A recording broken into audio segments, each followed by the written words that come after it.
Esto es un insecto palo oriental de China. Da China, mima.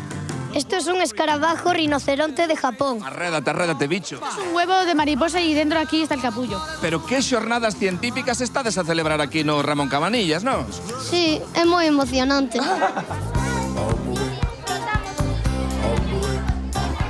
Non tendes medo a tanta bichería? No. Estamos especializados nos artrópodos. Hablamos sobre insectos, miriápodos, crustáceos y arácnidos. Chego agora ao posto dos reptís. Non tendes medo aos reptís? No, Pero quen falou? Perdona, pero un alligator. un crocodilo. É o mesmo.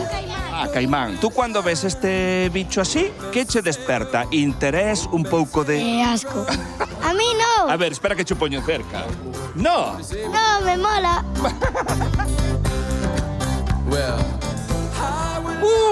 Excuse me.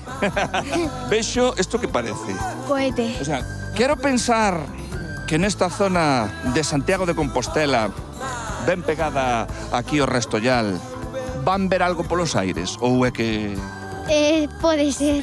Imos facer un experimento no que vai despegar un cohete a través dunha reacción química.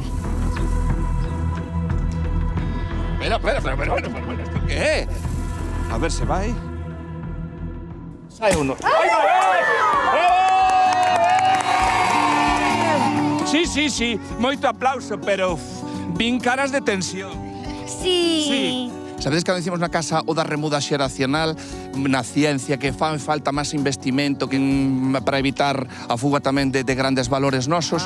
Pois fixadevos aquí, en Claudia, en Ariana, vai a dúas o que fixeron e como explicaron que estaban todas e todos coa boca aberta. Que lle dicides ás compañeras?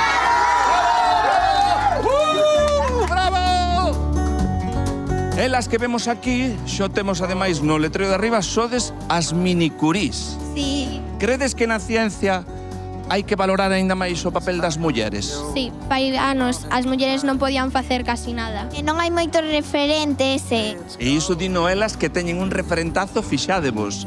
A propia Marie Curie. Hai futuro nestas xornadas da ciencia. Qué maravilla.